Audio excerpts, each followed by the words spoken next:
Okay. Okay, I can hear you. I'm going to mute the room for a minute before we start.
You're all set? Okay.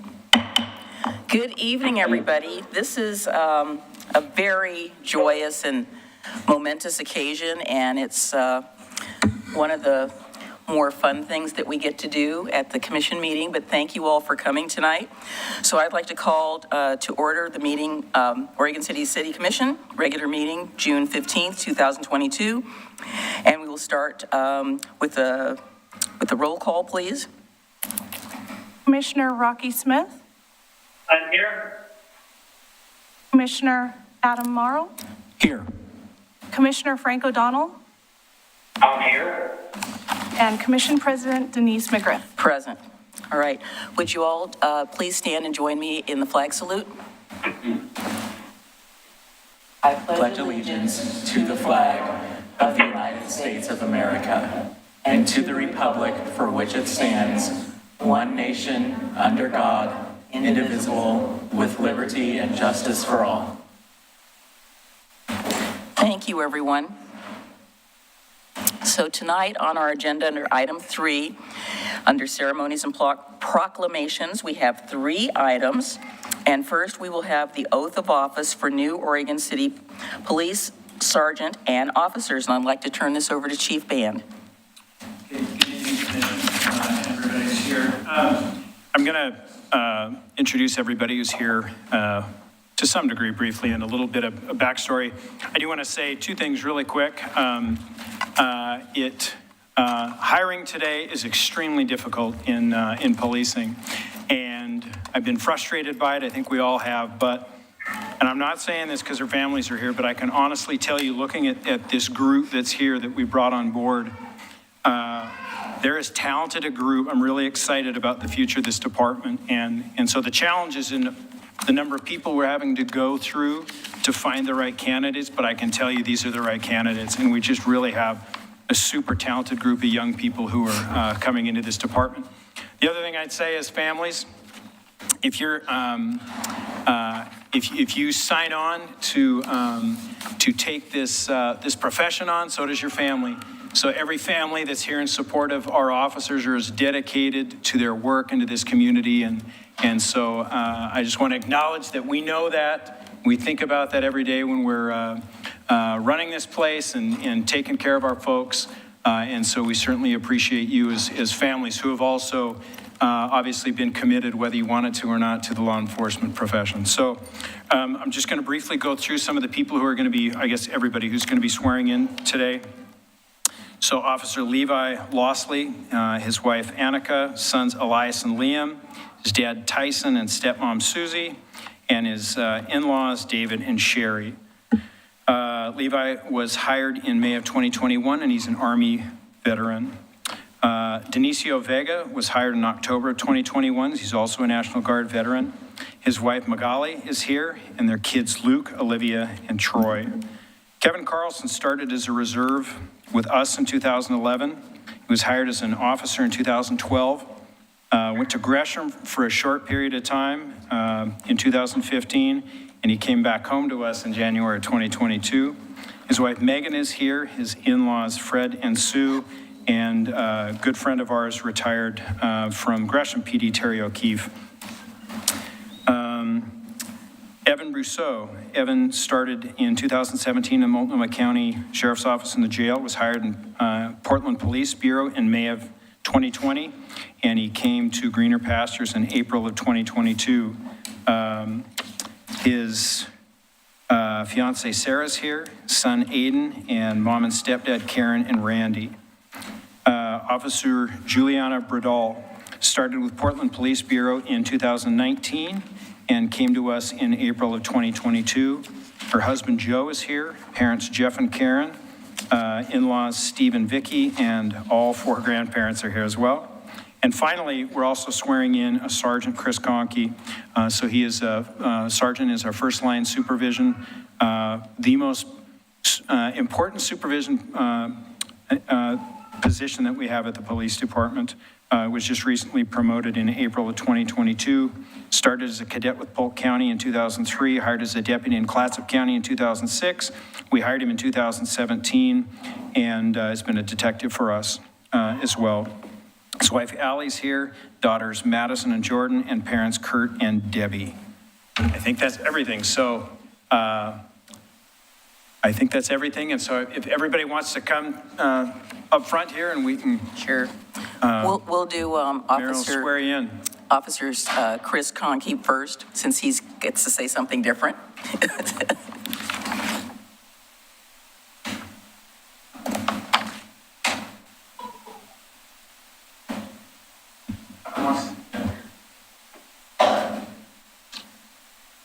I can't tell you what to live.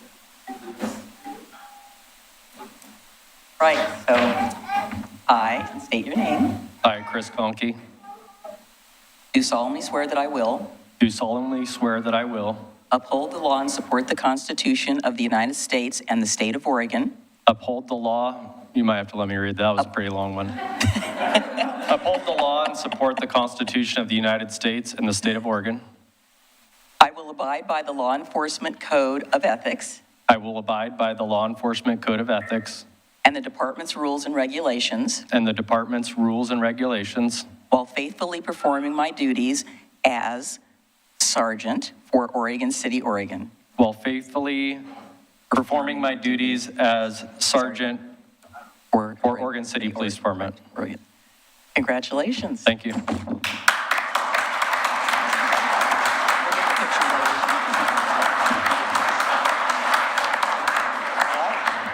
Now we're ready for everybody. Everybody else. Move to the middle. Move to the middle, Denise. Who gets the mic? Oh, whoever in the center, Whoever's okay. in the center, we'll give them, and You're not nervous, are you? fan out. Okay, so we'll go, okay, let's see. 1, 2, okay. You get to be. All right, so we start out with I, and then you say your name. Okay, so I I, Evan Carl, do solemnly swear that I will solemnly swear that I will uphold the law uphold the law and support the Constitution of the United States and the state of Oregon. the Constitution of the United States and the state of Oregon. I will abide by I will abide by the law enforcement code of ethics law enforcement code of ethics, and the department's rules and regulations the department's rules and regulations, while faithfully performing my duties while faithfully performing my duties as a police officer as a police officer for Oregon City, Oregon. for Oregon City, Oregon. Congratulations.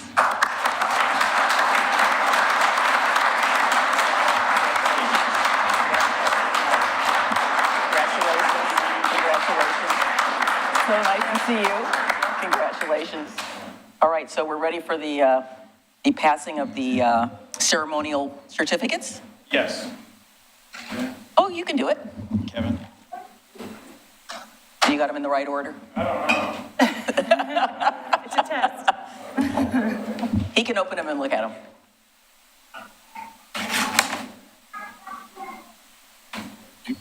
So I see in the audience back there some of my friends who are Oregon City police officers. Hi, everybody. Always print out the ordinances just in case. Are we ready for the, on up, Commissioner Morrow. I'd like you to be in on this as well.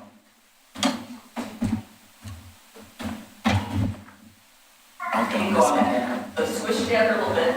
There we go.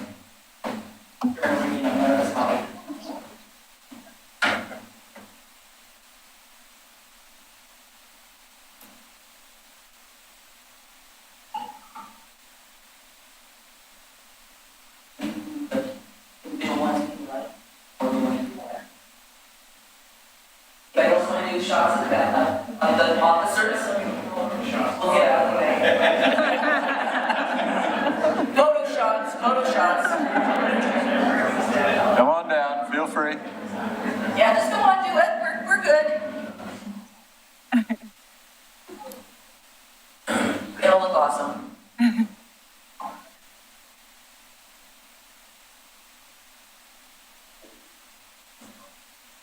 Okay, one more. We got one more.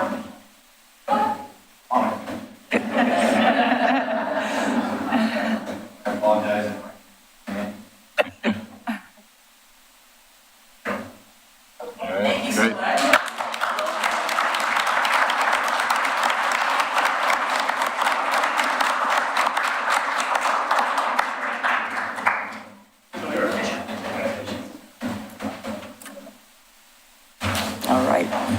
guess we'll see them on the road then.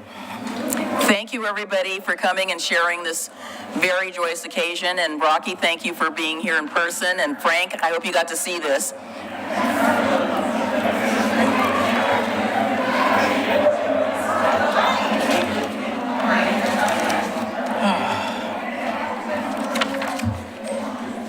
We're here, we might as well do it. Yeah.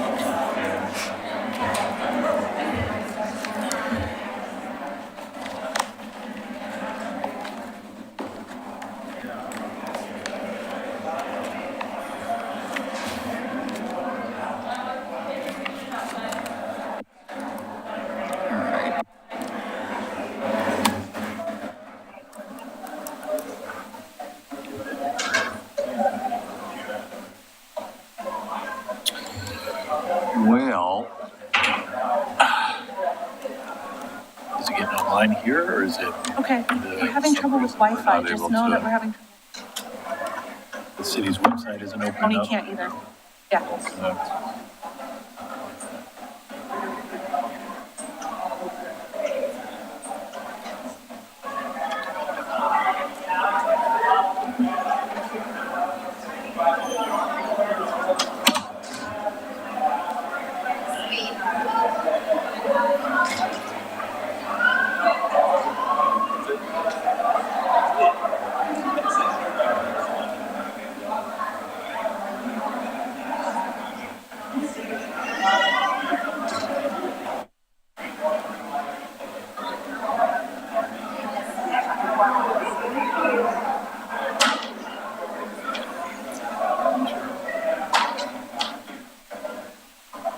Sad because I had to miss.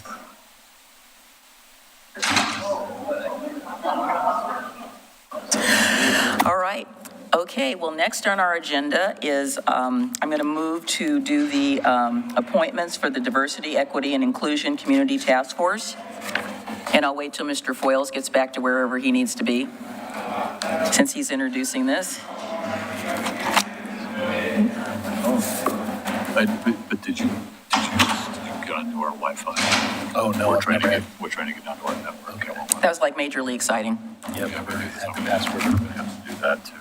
Yeah. Never the password for the Wi-Fi here. Suppose we have to get that at some point. Anytime you're ready. Commission. Thank you. This time is just the item for your opportunity to acknowledge the committee members for our Diversity, Equity, Inclusion Community Task Force, and thank you for this time. It's okay. Well, I just want to say that this is, I am very excited about us being able to do this. This is an outreach of our city goal-setting session, and one of our goals was to create a diversity, equity, inclusion program and a community task force. And I will say that this is going to be a major leap forward for Oregon City.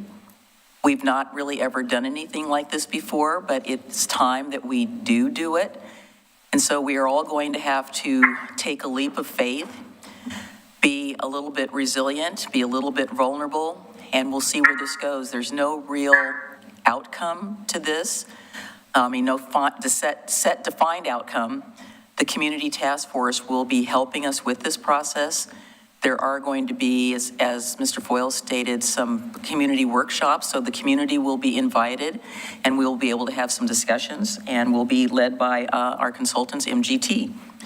So tonight, I would like to, with the commission's concurrence, to make the following appointments to this task force, if that's okay with you all. Frank and Commissioner O'Donnell, Commissioner Smith, Commissioner Marl, is that okay with you all? All right. So we'd like to appoint the following people to our DEI task force. Brandy R. Pelham, Gavin Blackwell, Tim Hassan, Reverend Marcia Stannard. Is it Devlin Kozel?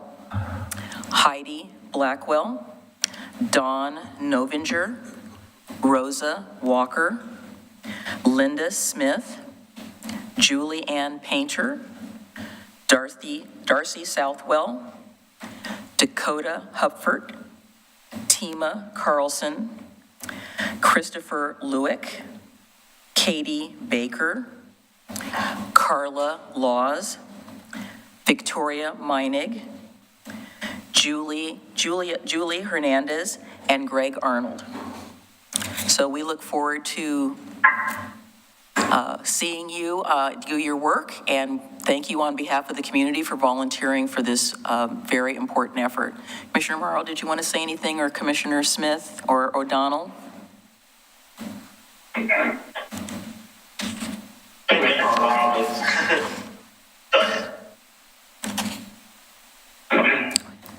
Well, I just want to thank everyone who has taken the time to apply or who accepted a nomination, and thank Commissioner McGriff for her behind-the-scenes work on this, as well as Director Foyles for his work on this. I'm excited that our city is moving forward, and hopefully we can all be supportive of this very important work. While we're talking about that, just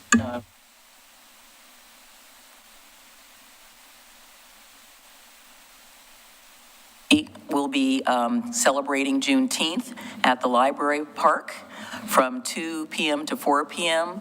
The information is located on the website, but there will be a program with some music, and we will be asking for people to sing along, and there will be a topic involving a gentleman by the name of Jacob Vanderpool. We are all very excited. This is the third event that we've had, and I'd like to thank the city manager and the department heads, and particularly our head librarian, Mr. Greg Williams, and his staff for their efforts in this. I think it's going to be fantastic, and we are looking forward to it. So if you can come 2 to 4 on Sunday, June 19th. Thank you. And speaking of June 19th, we have tonight on our agenda a proclamation declaring June 19th as Juneteenth Day in Oregon City, and I would like to read that.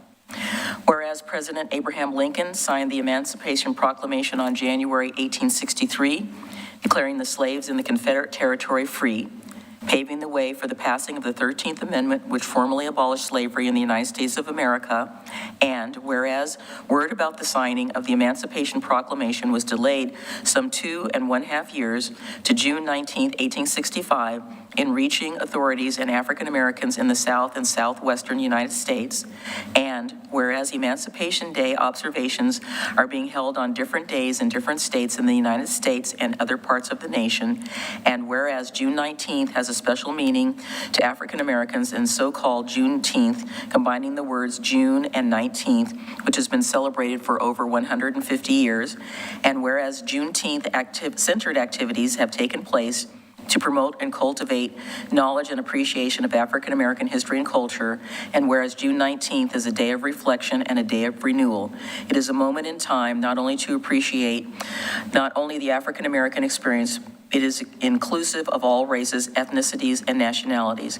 And whereas Juneteenth is a day that we can come together as a community to listen, to learn, and to refresh the drive to achieve, it is a day where we can come one step closer together to better utilize the energy wasted on racism. Now, therefore, I, Denise C. McGriff, Commission President of the City of Oregon City, do proclaim June 19th, 2022 as Juneteenth Day in Oregon City, and urge all citizens to be more aware of the significance of this celebration of African American history and the heritage of our nation and city. In witness thereof, I have hereto set my hand this 15th day of June, 2022. Thank you.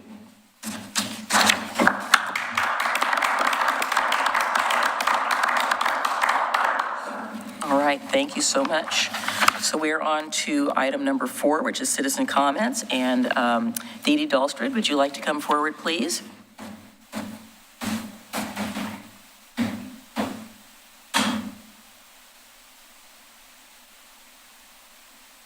Hello, my name is Dorothy Dahlstrid. I'm so sorry.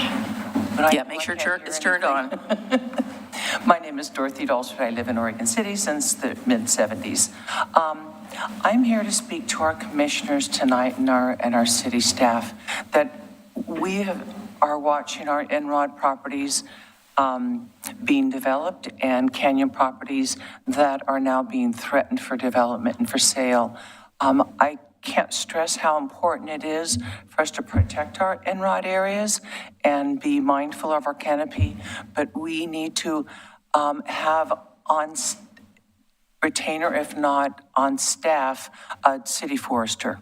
More so than just an arborist, we need a forester, someone who would help us with our biodiversity and importance of our canopy. Thank you very much. Thank you very much. Staff, did you want to add anything? Nope. Okay, thank you. All right.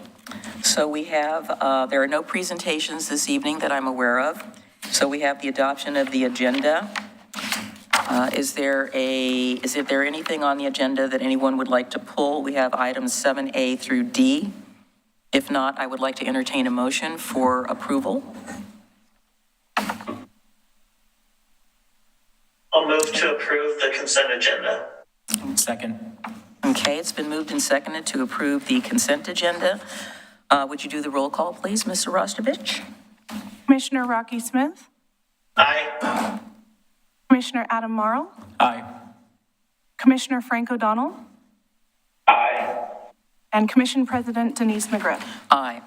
Motion passes. Motion passes. We do not have any public hearings for this evening, which is a rarity.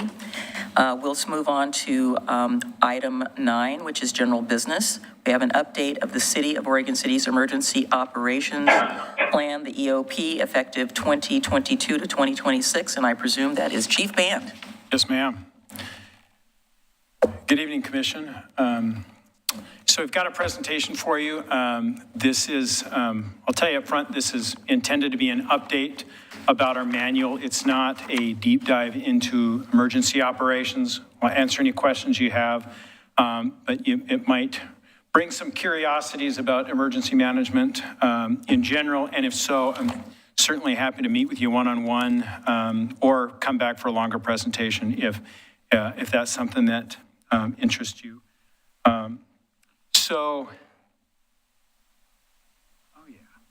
I'm not going to read all of this, but I'm going to read a couple of things. This is one of the things I'm going to read. So an emergency operations plan describes actions to be taken in response to natural and man-made emergencies. It details tasks to be performed by specific agencies at projected times and places based on established objectives, assumptions, and capabilities. Basically describes how people, property, and the environment will be protected in an emergency. This is the book here. I hold it up to show you. I've called it before, if Ambien were a book, it very well could be this book. What the emergency operations plan is not. It is not the playbook that if something in this city happens, oh my gosh, there's a ice storm. We need to run to the manual. We don't know what to do. Generally, the way that we work on an ongoing basis, we sort of, the situations start presenting themselves and we start responding. One way of sort of looking at this manual, if you've ever heard the quote by Mike Tyson, everyone has a plan until they get punched in the face. The whole idea behind this manual is when there's an emergency, there's a whole lot of emotion going on. There's a whole lot of energy. People are kind of freaking out. That's the punch in the face. So a bunch of your bandwidth is going toward those things. The idea of this manual is while there's not chaos, while there's not an emergency, we go through and all the sort of secondary things, some of the important things. It's a way for us when we start responding to something, let's get the manual out and start looking at the things that when things were quiet and peaceful, we've gone through and methodically planned based on things that have happened before, based on industry standards, based on our training, those sorts of things. The way that emergency operations, we're all aware of this plan and we're all aware of when the EOC gets opened. What happens during the year is sort of a lot of things. Patty, here to my right, Patty Stewart, is probably does more heavy lifting on emergency management than anybody in the city throughout the year. We meet quarterly, Patty, me, John Lewis, and Vance, and meet and talk about I don't think there's a meeting that exists that Patty doesn't go to, that the county's having or other cities are having, or maybe it's something on a training, and Patty will bring that information back to us. Sometimes it's something a little more urgent that we need to get involved with, but she sort of helps keep us informed when we're busy doing other things. And then based on these meetings that we have, we talk about different trainings that we either provide for our staff or for us, or different things that we want to take part in. So we're sort of talking about emergency management throughout the year. Some highlights.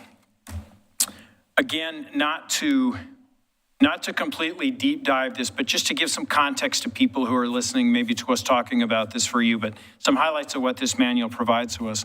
One is roles and responsibilities. So if something happens and everybody starts going, oh my gosh, what am I supposed to do? This plan lays out, like for elected officials, what is your role? One of the things you'll read if you go to roles and responsibilities in this manual, you are responsible for updating this manual and approving what we're here to approve tonight. And there's obviously other things related to staffing and budget, emergency declarations, those sorts of things. It also calls out emergency declarations.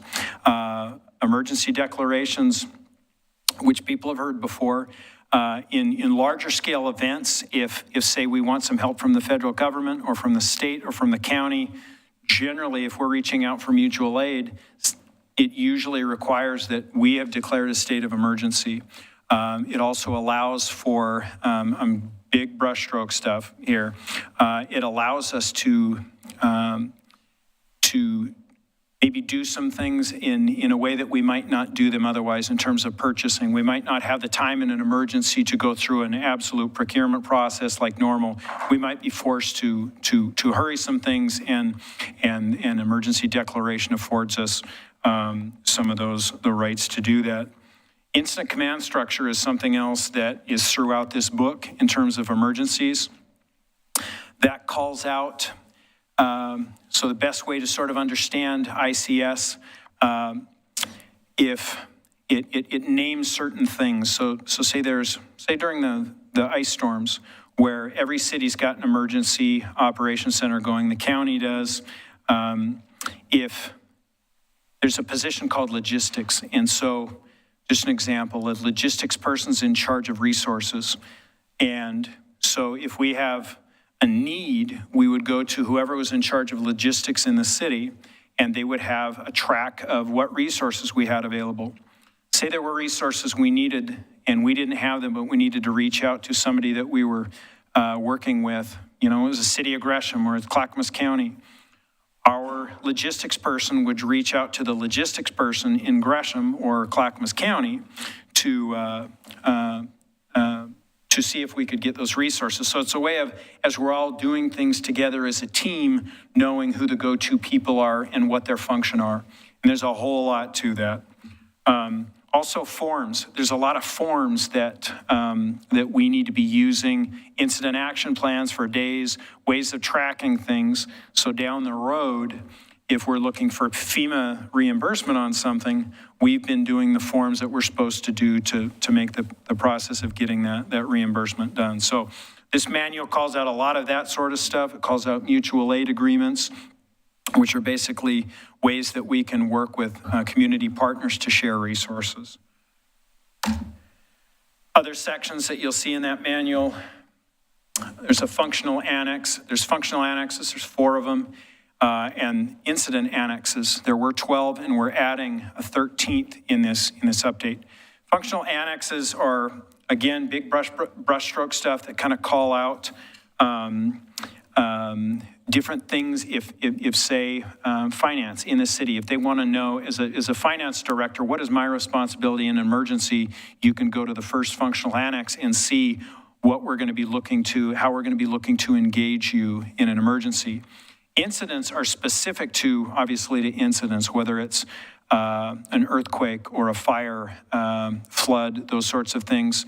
And then we just added a technological hazard or emergency, which is cybersecurity. So one of the things that Patty extremely effectively did was literally went word by word through that entire manual and updated dates, things like population, contacts, information for you folks, hyperlinks that have changed, and made sure that we're completely up to date. There is, you'll see summaries on the ice storm and the wildfire in there. The first significant one that I'm going to actually call out here and just read, because I think it's probably the most important, is the equity officer position, which was added. And again, this is one of the only things I'm going to read. Cities established the equity officer position within the ICS, or Incident Command Structure, and EOC, Emergency Operations Center structure. The equity officer's primary responsibility is to ensure equity considerations are incorporated into emergency response priorities, management functions, operational objectives, and policies. Serves as part of the unified command and reports to the incident commander. Serves as a liaison to organizations that support historically underrepresented populations of the community. Identify barriers to services and resources, and develop community-based solutions. Serve as a guide and resource for staff throughout the city, specifically those working in the Emergency Operations Center, to respond to the impacts of an incident more equitably to groups more affected by inequities. And then collaborate with command staff to coordinate and advance in an equitable emergency response across the city of Oregon City. So in the past, we've done things like this. An example would be the landslide. We knew that there were a couple,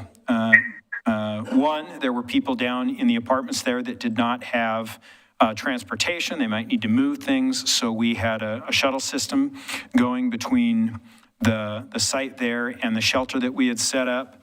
And we also knew that there was a group of citizens who lived down there who lived there with it's a program with the Clackamas County Behavioral Health, and they had some special needs. So that was a place where we did identify a problem, but we think that it's really important that somebody is designated to specifically be working in this direction and speaking to this perspective, and that's their sole role in emergencies. I will say that this is an area that we're going to be seeking some more training, and this is pretty new to emergency management. So while we may think we know what underrepresented populations might need, that doesn't necessarily mean that we actually know. So we're going to be doing some reaching out to learn more about what people who might assume that role would or could or should be doing. We updated EOC addresses. In the past, the primary EOC was the fire station down next to the library, and the secondary was at the police station at 320 Warner Milne. The primary EOC is actually now this room. We have equipment and tables to take everything out of here in these boxes you see on the floor. They all have fiber in them, and they have electrical cords, so we can set this entire room up. And the technology for these screens, we can set this up as an EOC, and then our secondary one is at the new Public Works facility on First Street. After the ice storm, we actually, how many cots did we buy? 12? We have cots in here now and sleeping bags, because just little things that we learn along the way that we might have to have ready for us. So then other changes, phone numbers, links, again, getting updated. There is a piece a reference to something in Public Works for their emergency response plan. It's a reference to a document that they have regarding our water system. It's not been added. It's critical infrastructure that we think is important for it not to be a public record, just for sort of security's sake. And so that's referenced in there, but that has not been added. The incident annex that we added is cybersecurity. If you pay much attention at all to the news, you can see that the threat that cybersecurity has brought. David Knoll, our IT manager, and Greg Williams, our library director, worked very hard on doing this incident annex. And if you have any questions about that, you're going to have to ask them. There's a reason they did it. And so this manual will be in effect for 4 years till 2026.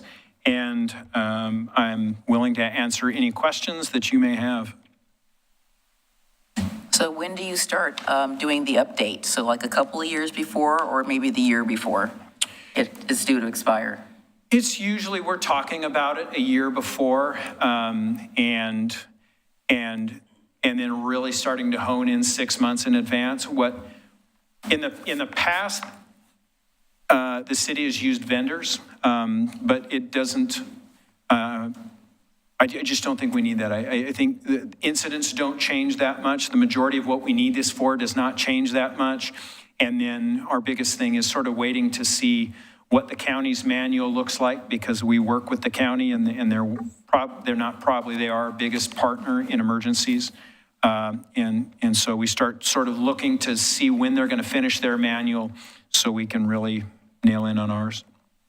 Well, I know that the report that you shared with us, the 360 review after the previous incidents, was very helpful and showed where we had some gaps. Yeah. And hopefully those, holes are plugged and we'll move forward. But I thought that was really, it took a while for it to get out, as I recall. But, I think doing something like that takes time. Mr. Morrow, did you have anything you wanted to add, or Commissioner Smith? Yes, I was just wondering if you could remind us why the 6-month delay for the county. I was just trying to remember that. I think it was several things. I think one of the things they were waiting for was to finish this after action that was getting done. They wanted that, I think, to potentially inform some of what they did. There were, if you remember that, and I'm going strictly from the hip here, but there were some information systems that they use that a lot of the recommendations about, I believe it was related to software.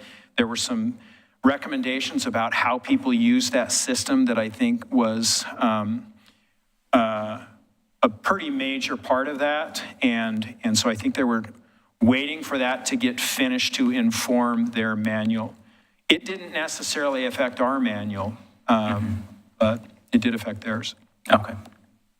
Commissioner Smith or Commissioner O'Donnell? No, it looks good. All good? Nothing further from O'Donnell. Looks good. Okay. Patty, did you have anything you'd like to add, since you did a lion's share of the work? Any impressions, what you thought about it? Was it, obviously it was hard. I suspect it wasn't super easy, but. I promised her she wouldn't have to talk.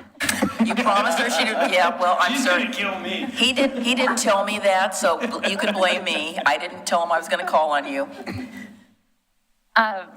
Thank you for reviewing this information and considering it. We hope that you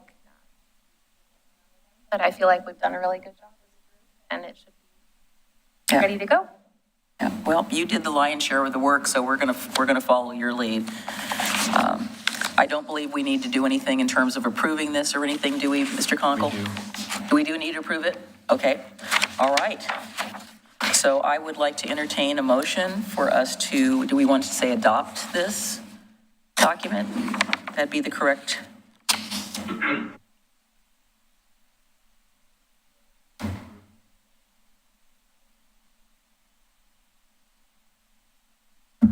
So it says approve, the EOP is written. I move to approve the EOP as written. Is there a second? Second. Okay, it's been moved and seconded that we approve the, let me just not use the initials too, so the Emergency Operations Plan. Commissioner Rocky Smith, Aye. Commissioner Adam Morrow, Aye. Commissioner Frank O'Donnell, Aye. and Commission President Denise McGriff. Aye.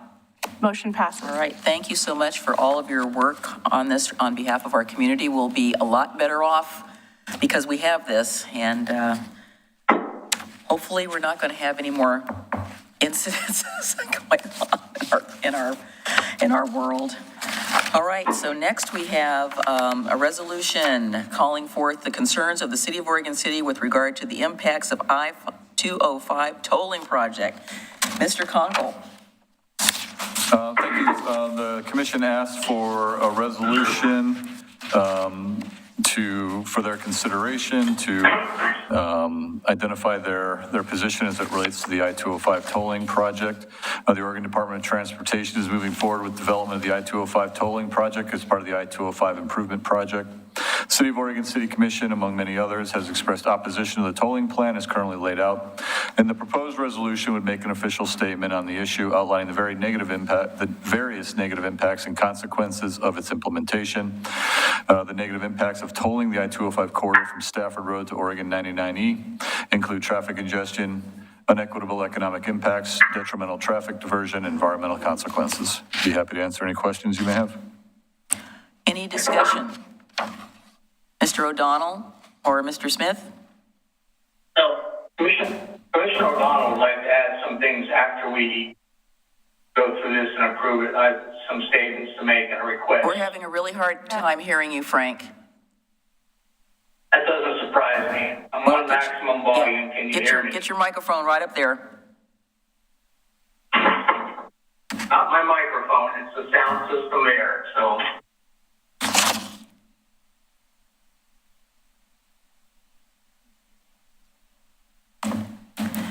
We could barely hear you.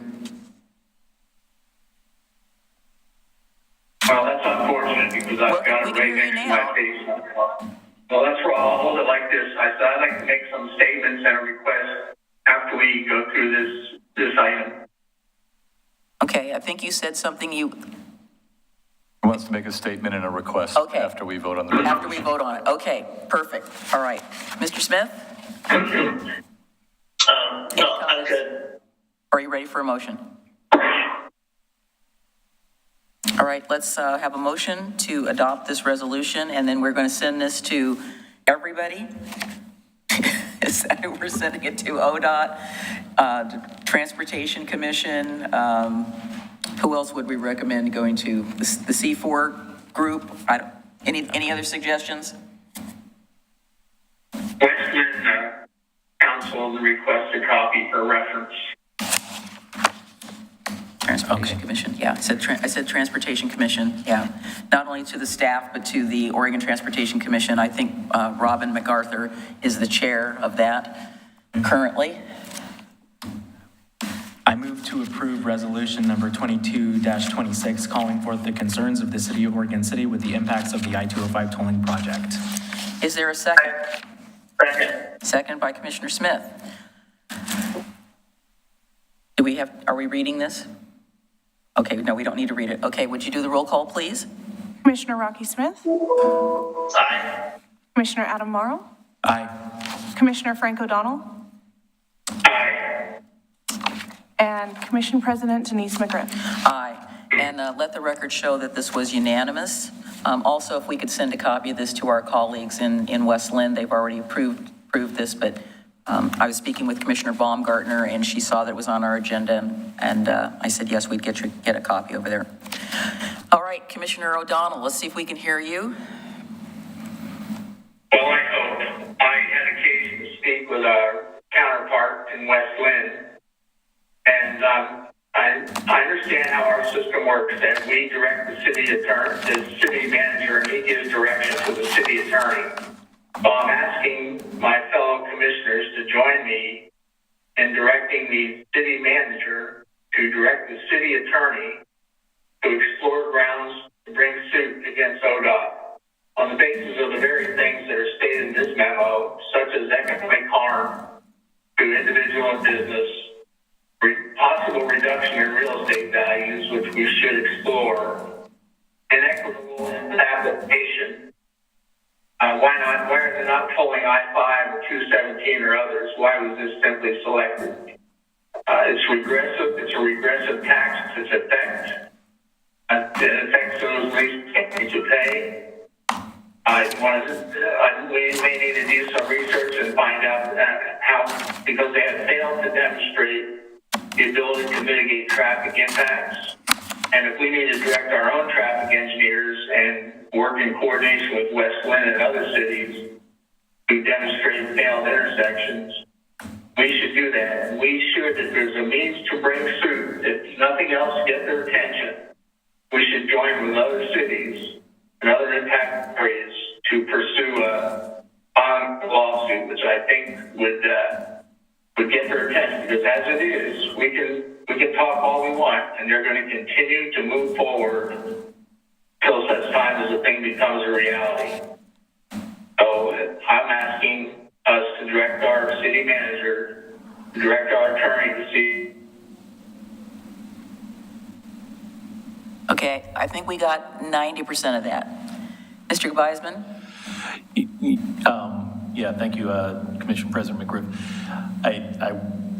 I would ask if Commissioner, I think you're right, I got about 90% of it. Okay, now we need to turn it back down.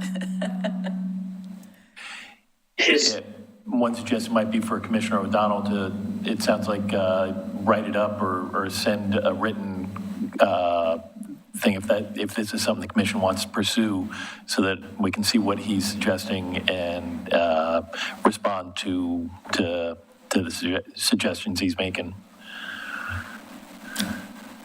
Any thoughts?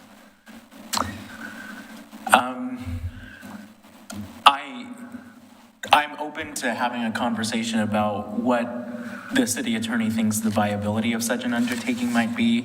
I want to be cognizant of the costs as well as the potential benefits that will come with this, but it's just important to remember, in my mind, the way that we switch this is by electing new legislators this fall, because in the end, this falls with the state legislature, and this is a bill they passed. They gave it their seal of approval, and thus far they have not taken the opportunity to rescind that. So this is state statute, and we all don't want this as much as the next person does. In fact, I was sitting in a tolling diversion committee meeting today, and they were showing a map of all the intersections that will be failing in the build scenario, i.e. the tolling scenario. And Oregon City, especially along 99, had the lion's share of the negative impacts. So I'm open to hearing what our city attorney thinks the viability of such an action would be, but at this point, it's not something I'm too interested in undertaking due to the cost. Commissioner Smith, do you have any thoughts?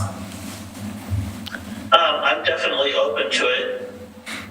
Okay. Well, I think I would agree with Commissioner Morrow that I think it is worth getting some additional information, and perhaps Commissioner O'Donnell, you can write up your eloquent words that you said, and we can take a look at that. But I think we should proceed as Commissioner Morrow has suggested and just investigate this.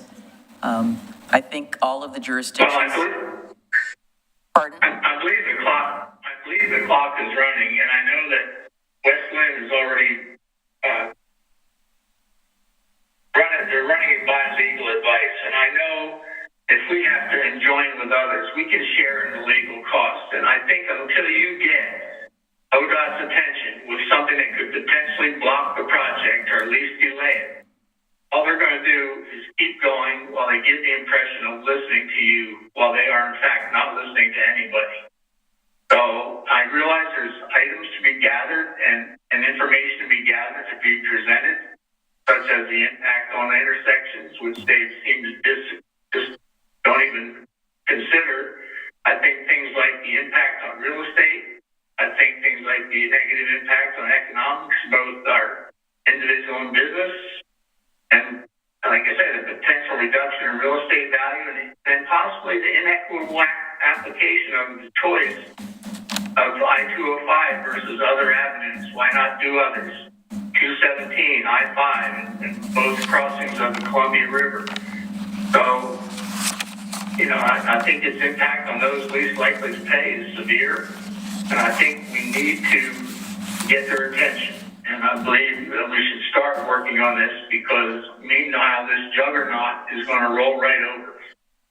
So I do believe in gathering information, talk with realtors about the impact on housing costs and values, talk with businesses, and gather as much information as we can, because I believe we can make the case. So I still want to pursue it, and I want to pursue it jointly with other for. So I wasn't sure I heard. It sounds like Commissioner Smith and I are interested in it, and possibly yourself and Commissioner Morrow are less enthusiastic. Yeah, I think we have a consensus to move forward to get some more information. It's going to, obviously, I can reach out to some of our jurisdictions. And we have a duty to protect our community from all harm, even if it's caused by the state. Okay. Yeah, we kind of got half of that, Frank. I'm really sorry. Did I lose you again? Yeah, we've lost sound. Sean, we can hear Rocky just hear and see Rocky just fine. And this is wonderful.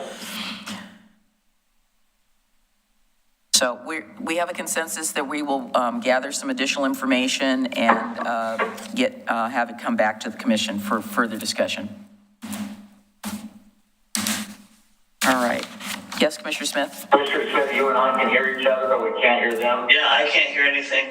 I can hear you. Okay. Can you hear me? Okay, thanks. Rocky, can you hear me? Obviously not. Commissioner Smith, can you hear me?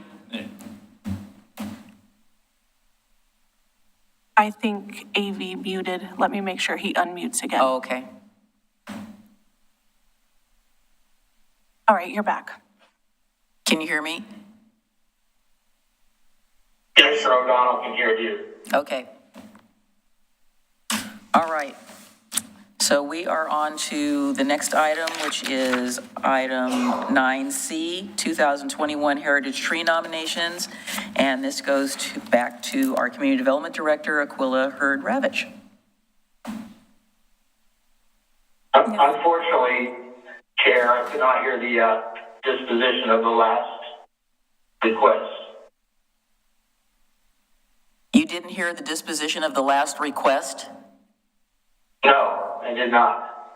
Well, we couldn't hear what the disposition of your last request was. So what I said was we had a consensus from the commission to move forward to investigate your, what we could hear of what you said, which was to look into the legality of possibly filing suit against the Department of Transportation with regard to the I-5 tolling. And that's the summary of what I could write down of what I heard you say.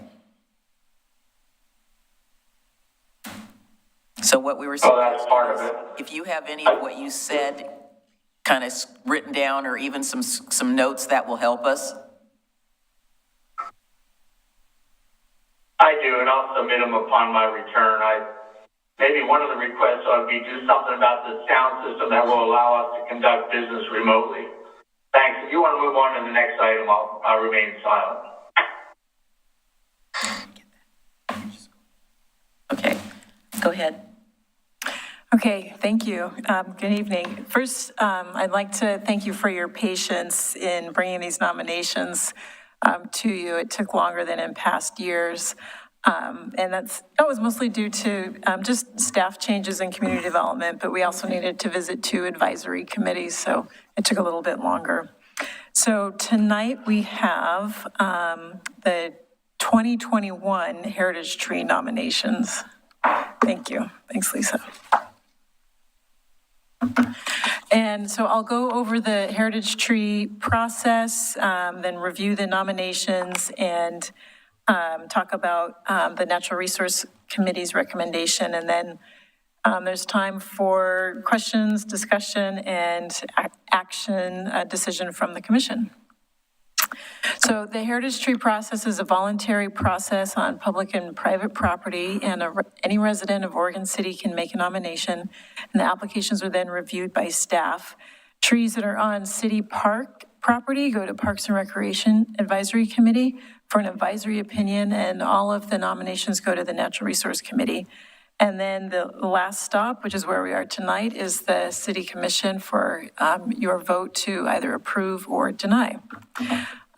There are criteria set out that each tree or stand of trees has to meet at least one.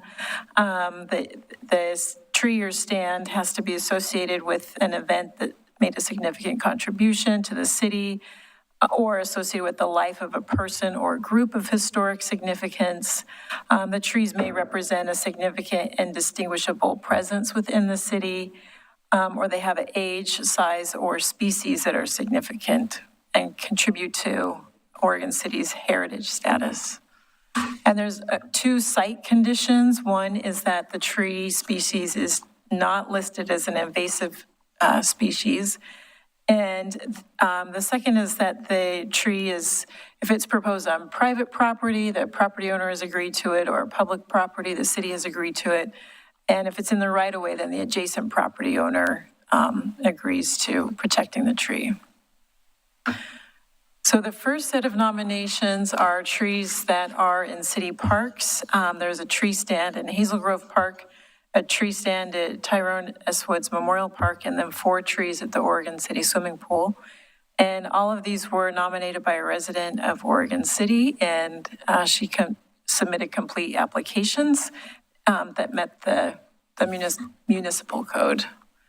So this is the first set of trees in Hazel Grove Park. There's a tree stand of mature white oak and Douglas firs that are generally in the center of the park. The health of the trees were reviewed as part of the park development and determined to be in good or fair condition, and they appear to meet criteria 4. The next one is a stand of trees in Tyrone S. Woods Park. And again, it's a stand of white oak and Douglas fir. Their health was assessed during the park development as well and determined to be good or fair. And they also appear to meet criteria 4. Finally, at the Oregon City Swimming Pool, there are 4 trees that were nominated: a Japanese pine, Austrian pine, a blue Atlas cedar, and a giant sequoia. And the nomination form indicated they're in good condition, and they also appeared to meet criteria 3 and 4. And this slide just shows the 2 other trees, the Japanese pine and giant sequoia. It's giant. Oops, I went too far. So these all went to the Park and Recreation Advisory Committee for their advisory opinion. And they approved the tree stands in Hazel Grove Park and Tyrone S. Woods Park and a vote of 3-2. And then at the Oregon City Swimming Pool, there was only a motion made on the giant sequoia, and that was approved 4-1. And then these next set are Can I ask you a quick question about that? So Sure. if they vote no, that's the end of it? No, I don't okay. believe so. My interpretation is they're providing an advisory opinion. Okay, perfect. And in just a few slides, I'll get to NRC's recommendation as well.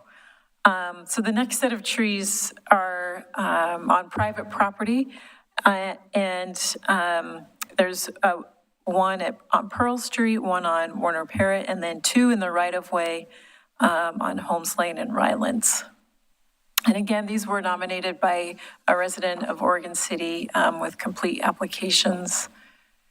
And so this is the Coast Redwood, and it was indicated to be in good condition and also meets the same criteria, 3 and 4. Camperdown Elm on Warner Parrott is also in good condition and meets the criteria. And then the 2 pin oak also are in good condition and appear to meet the criteria. I've had trouble calling these pine oak, which is clearly not a species of tree. It's a pin oak. They look better now because they've leafed out, and when the picture was taken, it was not during their best It looks like it was the middle of winter, yeah. So the Natural Resource Committee actually met and reviewed these at 2 different meetings, but at their last meeting on June 1st, they reviewed all the nominations, including the ones on city property, and made a recommendation that each nomination receive the designation of heritage tree. One member was absent that night. They also wanted to just make a clarification that routine maintenance and removal, if necessary, is allowed through the code and our established processes. And that is kind of the end of my presentation. Any questions or discussion? I did want to note the staff report probably didn't lay out the direction real clearly. There is a resolution, so if you were to recommend, actually, you're not recommending to anyone. If you decide to approve, then there's a resolution that you can adopt as part of that motion. All right, is there any discussion regarding these nominations? Yes. So could you just go over a little bit of the concerns raised by the PRAC for the dissenting votes? I remember reading something about exactly what's over here, the removal if they are deemed unhealthy. So could you just give a brief summary of that discussion? Yeah, so where the PRAC's concerns were is that it wasn't clear during their advisory committee meeting if kind of routine pruning was allowed, and if, say, the health failed, could they remove the tree? And I was at that meeting, and I didn't have a clear read of the code at the time, and so my commitment to them was to provide, read the code, give some interpretation, and provide that to our Parks Director so that he could forward it on to the committee. So that was mostly their concern. And I think on the swimming pool trees, there was a feeling that they may not, 3 of the 4 trees may not have been in the greatest health, and some of them appear to be pushing out on some of the retaining walls. So there was just some concern around the structures on site. But that doesn't have anything to do with whether it's healthy or not. If it's pushing out part of retaining wall, obviously it means it's growing, I would think. Well, and I think again, what wasn't clear to them is what kind of maintenance could occur should they have that designation. Well, I guess my interpretation of it is, or my reading of it is that as part of your responsibility for having a tree, period, if you're a responsible tree owner, you're going to be doing routine maintenance and trimming it, making sure it stays healthy. If there's branches that, somehow get broken, you're going to fix that. So that's just part of being a good steward of a tree. You wouldn't just let it go. You would, trim it up. And there isn't anything in the code that regulates heritage trees that prevents any maintenance. Yeah. Okay. All right. Mr. O'Donnell or Mr. Smith, do you have any comments regarding this? Mr. O'Donnell is curious how many individual citizens made submittals. Was it 1 or was it 13 or how many? One individual. So I believe your question was how many individual citizens made these recommendations, and there was 1. Initially, but then, right. Yeah, but then the property owners or the people that have property adjacent to it had to also approve. That's correct. Yeah. Yeah. All right. I guess my concern would be those things that you questioned about what actions are taken in the event of maintenance or whatever. I don't like open-ended guesses on what's supposed to happen. Those were regarding the trees specifically that PRAC did not make a recommendation on. I don't know if you have any of your reports in front of you on your or online. I do, but in the interest of brevity,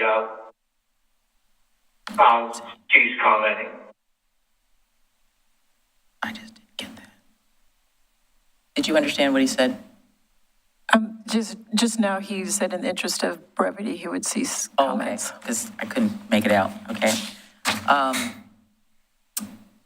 Just because you are here, would you like to say anything, Ms. Dahlstred? It's not really a public hearing or anything, but since you, yes, please. Yes, if you do have something you'd like to add to this.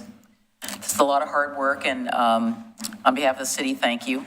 Dee Dee, can you turn the name? Yeah, turn the mic on. Microphone, yeah. Just give your name again. My name is Dorothy Dahlstred, and I'm the local person who kind of does most of the Heritage Tree nominations. What I found, because I follow each meeting as we go, that our PRAC members fully didn't understand the nature of the Heritage Tree Program. Sometimes they felt like it had to be significant to a person or an event. That's not really what our heritage is about. A heritage is about a type of a tree, just ancient, more of it just meeting its parameters as being old and unique. And then they also they didn't fully understand that regular maintenance can happen. So there was just some doubts. And we spoke with that at the NRC. Aquila Diliana, excuse me, has reached out to our parks people our staff, so they can fully understand that it doesn't tie their hands, that this is a feel-good program, that we should be rewarding ourselves with pats on the back and plaques and little certificates saying that, congratulations, you have a tree and a plaque will come to you and people will look at your tree now and be amazed. So thank you very much for supporting this program. The more our city gets behind this program, the less fear of this program's out there, because it's really shrouded with misconceptions. So thank you very much. I really appreciate you reaching out. Thank you very much. I would like to entertain a motion to recommend approval of the nominations as proposed. So moved. Been moved by Commissioner Smith, Second. seconded by Commissioner Morrow. All those in favor, and she's going to call the roll call. Commissioner Rocky Smith, Aye. Commissioner Adam Morrow, Aye. Commissioner Frank O'Donnell, Abstain. and Commission President Denise McGriff. Aye. So- Motion passes. So let's hope that nothing happens to these trees. We had heritage tree nominations for a tree in Phyllis Gehring's yard that the storm got, and one in Braun Tom's front yard that another storm got. So let's keep our fingers crossed that these stay healthy. And do we have to come back for the resolution, or I didn't see a resolution in our packet. Is it there? Yes. Okay, so. There should be a resolution in your package. Yeah. Okay, so we don't need to read it, we just need to approve the resolution. Resolution 22-27. Okay, so I need a motion to approve resolution -22-27.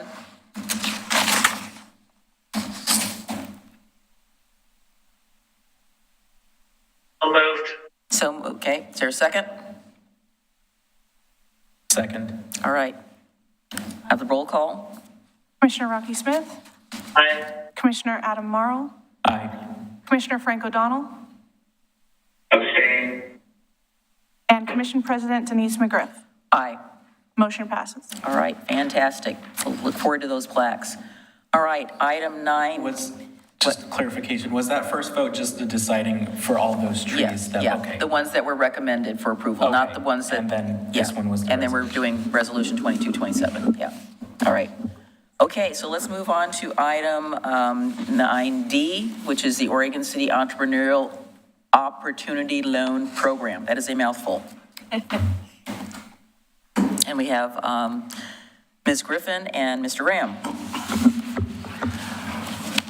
Good evening, Madam President and members of the Commission, City Manager, ladies and gentlemen. I'm James Graham, Economic Development Manager for Oregon City, and with me is Ann Griffin, Economic Coordinator for Oregon City. I am very pleased to present this very special program that is comprised of a very extraordinary partnership. The partnership is proposed to be between Oregon City, Oregon City, MESO, and the Clackamas Federal Credit Union.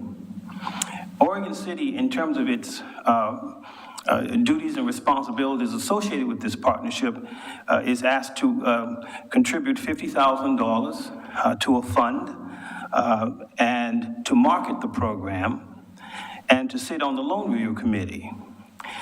MESO's responsibility, MESO stands for Micro Enterprise Service Organization of Oregon, provides the technical assistance to would-be applicants to the program and they keep in contact with the applicant on an ongoing basis.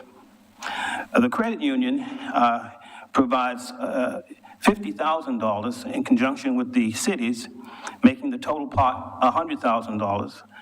And they would be doing all of the administrative and managerial functions of the loan program. And they too will also sit on the loan review committee. At our workshop meeting, we heard you and we provided you in this meeting more information with regard to the program. And so we are ready and prepared to answer your questions. And before we do that, I will turn it over to Ann Griffin so that she can make a few remarks and also answer some questions. Terrific. Thank you, James. So since we were here last week, we did receive a couple of written questions. Thank you, Commissioner McGriff, for giving us some questions. We're going to start off with your questions. First of all, is this a fixed interest rate program or a variable rate program? And the answer is that it will be a fixed rate program. More specifically, during the first 12 months of the program, the borrower does not have to make a payment, and interest on the loan accrues at a rate of only 0.5%. At the time that the borrower makes the first payment, which will probably be at the 12-month period, but at the time that they make their first payment, the interest rate then will go to prime plus 3, and it will be fixed for the remainder of the time. There was another question regarding the truth in lending disclosure policy. Thank you for that question. This is a law that is part of the Consumer Federal Protection body of laws meant to provide protections to borrowers. It is not included in the memorandum of understanding with Clackamas Federal Credit Union. We will be making sure that it is up to them as the managers of the program, if at the time of the loan closing, that those documentation is to the borrower. So there is no language in the MOU regarding the truth in lending disclosure. Let's see. There's another question. Also something that's in the memorandum of understanding is that any interest that is earned would be maintained by CFCU. And let me just take a moment to explain the mechanics of what happens with the funds. As James mentioned, 2 of the 3 participating programs, Oregon City and Clackamas Federal Credit Union, will be contributing $50,000 each. As the loans come back, as payments on the loan come back, if there is interest earned at that point, it's earned by CFCU. And you're right that was not listed in the materials that we provided in the package last week, but it is included in the memorandum of understanding. I don't know, does that clarify that? Awesome. There was another question regarding some inconsistency in the language. In the general program description, we use the term program participant, and in a lot of the language that's from a credit union, they use the term borrower. You're right, there are some inconsistencies, and we will work to address those and make sure that the general program materials that we use to promote the program is consistent with any language that CFCU uses. So I don't know if we missed anything. If you have any additional questions, please let us know. I think there was one that I had with regard to... would it become a grant? Yes. Yes. Because it sounds like it becomes a grant. It does not become a grant. Okay, because it wasn't really clear in that statement who that, what happens to that? Does it, if something happens and the borrower defaults, so what happens to our portion of it versus their portion of it? I'm hoping nobody does default, of course. Yeah, of course not. The principal, Oregon City's principal part of it comes back directly to the city. And of course, the principal and interest that's paid also would go to the credit union. So that's how it's divided. But when the loan is made, it's made on a 50-50 basis. Whatever the amount loan it is, it's 50-50 between the two of us. I wasn't really sure if we ended up being in a second position, so to speak, or whether we're equal. We're equal. Equal, okay. I think you answered the initial questions that I had. And just to add a little bit of additional detail to that default eventuality, again, it won't happen, but you have to prepare for that. The credit union has asked us to have the city's logo be on the letter of default. So while the Clackamas Federal Credit Union is managing the program, in the event of a default, the default notification would have both our letterhead as well as CFCU's letterhead. Yeah, I think a question a constituent asked me is if there was a default, because as you said, we have to plan for the worst case scenario. We can't just not do it. So the question I got asked was, would this affect our credit or bond rating? I see. If there was a default in any way. And I said, I don't know. Because this is part of the city's budget and the economic development budget, it would not necessarily affect it because it's a separate entity. It goes right into to a fund and that's managed by the bank or the credit union. Yeah, I'm looking straight to the back of the room. The man who knows all.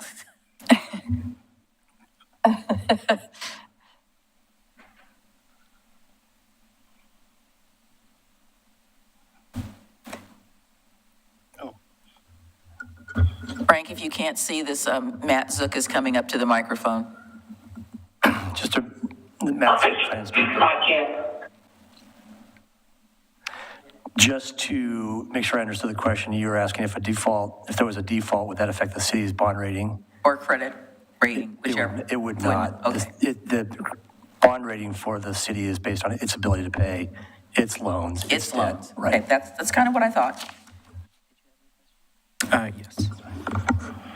So, going back to our discussion at the work session, I remember, so the loan review committee is a 3-person committee comprised of someone from the city. Who is that? Is Myself. that you? That would be me. Okay.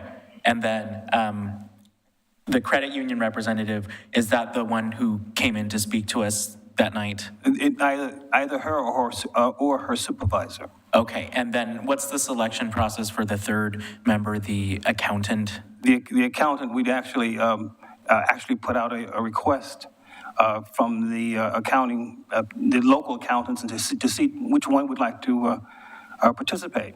Okay, and then in the actual review process, I'm assuming there's some sort of scoring mechanism for, because you mentioned the targeted industries, and I just want to make sure that whatever process we have in place gets it to those targeted industries. Yes. Okay, thank you. Follow up on your question. So I'm assuming putting out a request of interest to an accountant. So I'm assuming you want them to have certain qualifications. Obviously, they need to be a CPA or something like that. And they also would need to have experience would they need to have experience in lending? No, they should have experience in providing advice to businesses from an accounting point of view. That's exactly what I wanted to hear. Yeah. Okay. Mr. O'Donnell or Mr. Smith, do you have any questions? No. Mr. O'Donnell has 2.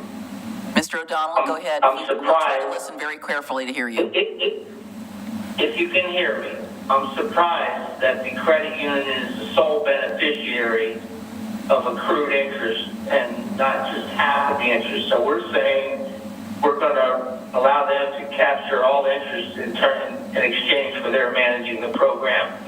And I was hoping that they would capture half the interest and the other half would go back into perpetuating the program. So that does not exactly thrill me.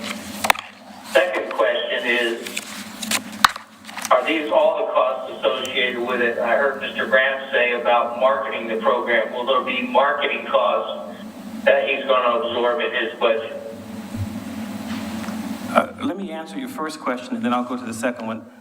I think your first question was relative to splitting the interest or not splitting the interest in the sense of that question. The reason why we're proposing not to take on the interest is because when any financial institution makes a loan, and also when any financial institution has to endure the process of collections and communication and even liquidation, it costs the bank or the financial institution money. And so therefore, we opted not to take the interest so that the bank could actually be compensated for the heavy lifting if that should happen, if there's a default, or just to keep in contact with the borrower if in terms of letters and information that the borrower would have to be aware of. So basically the cost of administering the loan. A lot of banks will tell you whether they make a $10,000 loan or a $75,000 loan, it costs the same. It's very important that they cover their cost in making loans.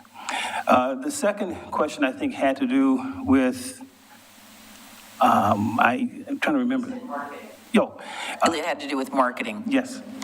That would not come out of the $50,000. It would come out of the economic development budget for marketing the program.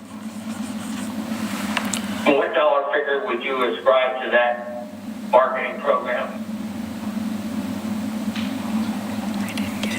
The question was, what would be the dollar amount that we would think that the marketing would take?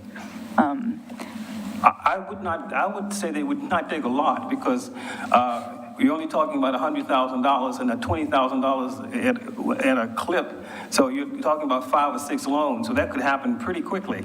But my estimation is that with email and website and also Facebook and also with our partners, the chamber and such, also being involved in advertising and promoting, it shouldn't cost a great deal of money. So we intend to promote the program, but use our partners as well as those, and also Instagram and other technology that we have been using, all kinds of social media that we are using now for even tourism. So there's a lot of tools at our disposal. Would you be doing any direct contact or direct mail? So let's say, for instance, I'm XYZ manufacturing business, and would you, I know we have some here and you've probably targeted some of those folks already. You would be sending something to them directly? Yeah, well, keep in mind that this is for startups. Yes. And so we may not know who they are. Yeah, we may not know who they are. So, but it's important that we get the word out quickly. Right. And it's in a broad sense, and using all the tools that are at our disposal. There was one last question. So what if this program is so successful beyond our wildest dreams and we exceed the $100,000? Are we going to try to do more? Well, this is a pilot program, and I hope so. I do hope so, and that would be a dream of ours, but we thought it's best to start off as a pilot and see how it works. Well, I agree, but for instance, let's say we have 10 applicants. Would we as a jurisdiction and CFCU say, well, we've exceeded this program, we've gotten all the, but we know maybe XYZ financial institutions might be able to do this. Would we be able to help them find other sources of income because ours is a pilot and we've run out of money because it was so great? What would be appropriate for us to do is refer people to the Small Business Administration as well as to MESO. Okay, that's good. Well, I want it to be successful. Well, I want to just say that I appreciate the work that was done on this. The information that was provided for this review was very thorough, and hopefully when we come up with the next pilot program, we have more information at the work session. I'm supportive of this. I think this is a good first step, and I think we have to do a pilot. We have to see if it works. And my past experience with Ms. Griffin in our previous employment, we did things like this all the time. My hope is that it's successful and that we run out of the money, because I'd like to see that happen. And if it does, maybe we're looking at something that may be more permanent, because I know people all the time are looking for ways to, gee, I've got this brilliant idea, I've got a great business plan, but I just don't have enough capital. Please. I would just like to echo those and thank Mr. Graham and Ms. Griffin for all the work that's been put into this, and for the extra information that has been provided for us today. I think that's been very helpful for us.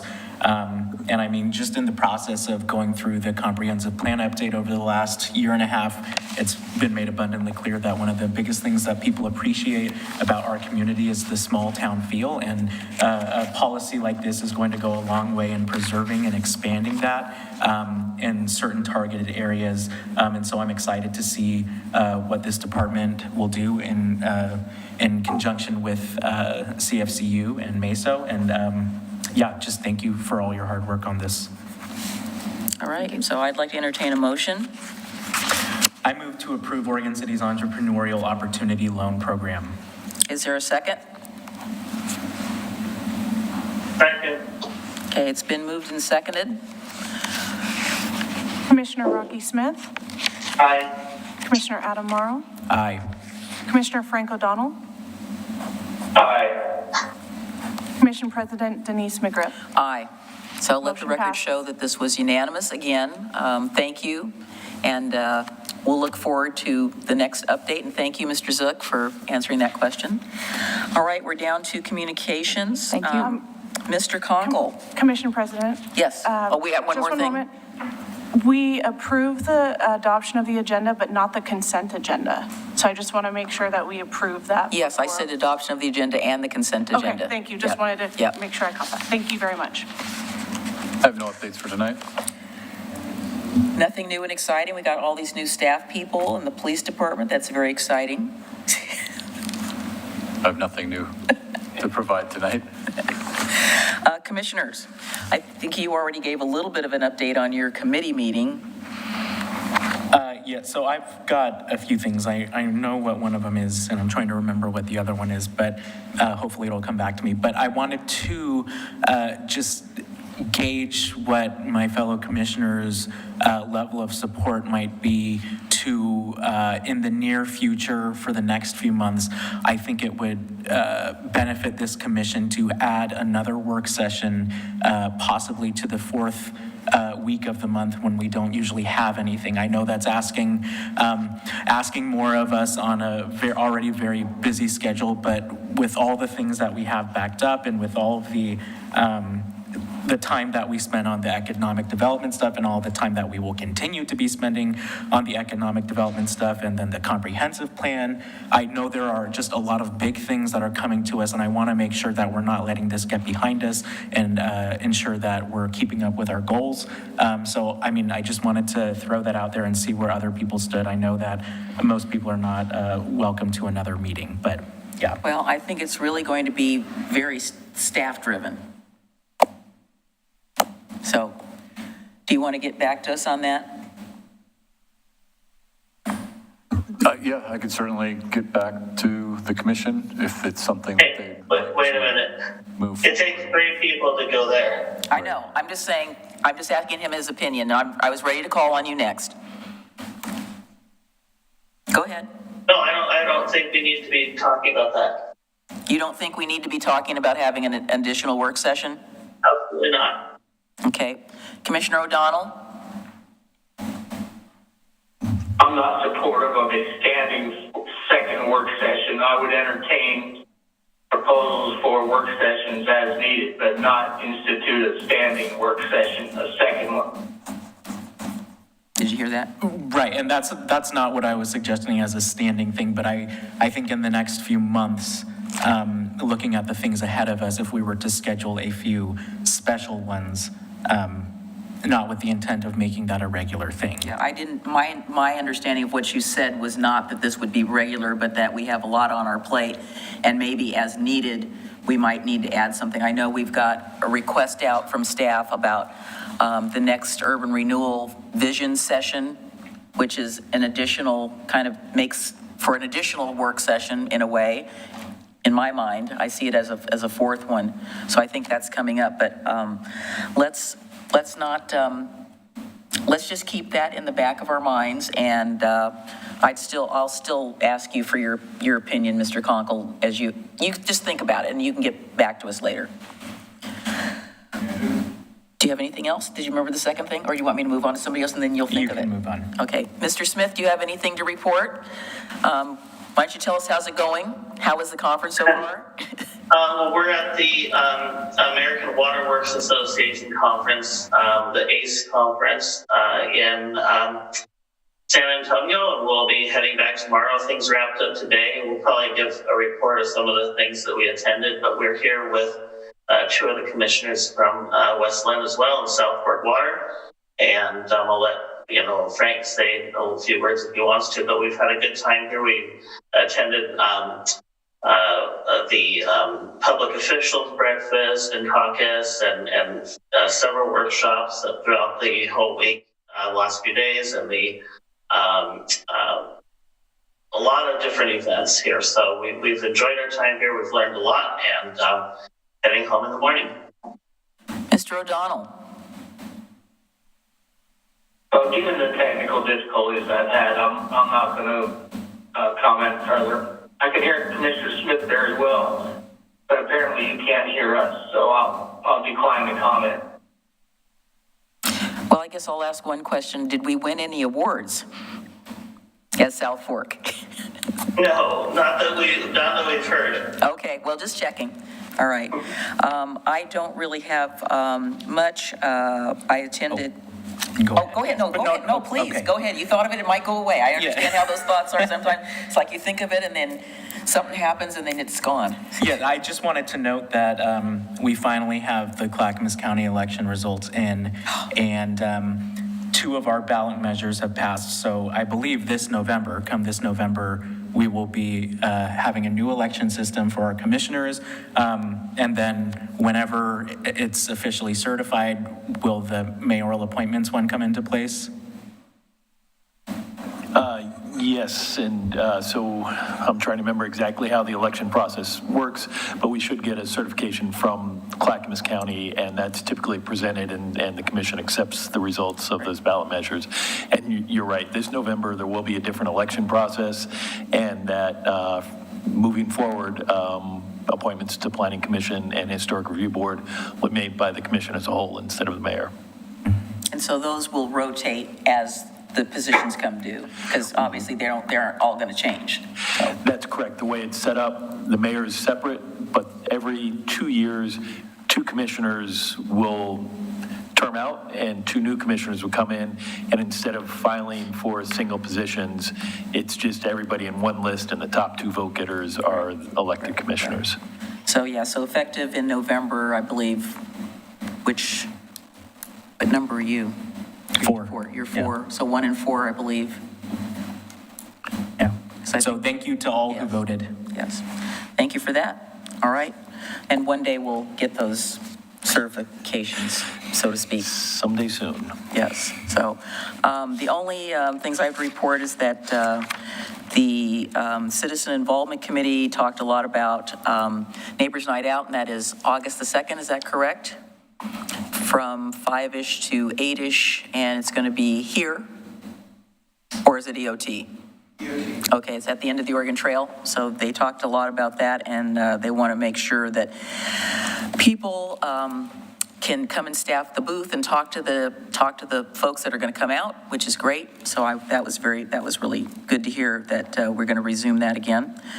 I don't think I think I reported to CIC that, and for the Downtown Oregon City Association, they received a Main Street grant, and hallelujah, we're going to work on the former Cash department store building, which now holds Bridgeview Beer and Wine, and the space where all the things are stored is going to be renovated finally in my lifetime, which I'm very excited about that. So that was the big news. The First City Festival is coming up, and I'll probably be doing some volunteer work for that, and also at probably another location as well during that event. We also had a bridge meeting, and that is coming along quite nicely. Things are starting to gel, and we actually have a tentative logo and a T-shirt that the committee is making a decision on which lettering style to approve. So the committee members, I don't think did you vote yet before you left? But anyway, it's still open, I believe, for the doodle poll that we have. So you'll see that, celebrating our connections coming up. And now that we'll vote on a logo, we'll start seeing more press come out about that. Other than that, I don't have anything else that I need to report on. You do have impact next week. The Tigard issues coming back on the table. There's also some information about the Parks bond and how it affect Clackamas County. I haven't finished reading that packet yet. And then I presume we have, maybe the same evening, we have South Fork. So I haven't, obviously, since you guys are all there, we don't have any the packet's not ready yet. So that's what's coming up on I'm not sure we're having a meeting, actually. Oh, you don't think we're going to have a meeting next week? It's canceled? Oh, thank you. You have made my life We'll have to check with our CEO, but I believe because we were at this event that we weren't having a meeting. Is that correct, Frank? Do you remember? Mr. Conkle says no. Yeah, I believe that's correct. Okay, we'll double check, but I think that's correct. Boy, that means I don't know what I'll be able to do with myself every evening. Anyway, being that there is no further business, do either of you have anything you want to report? Oh, you already did, so may I adjourn the meeting? Yes. Okay, the meeting is adjourned. Thank you guys for logging in and checking in. I really appreciate it. So we had a quorum.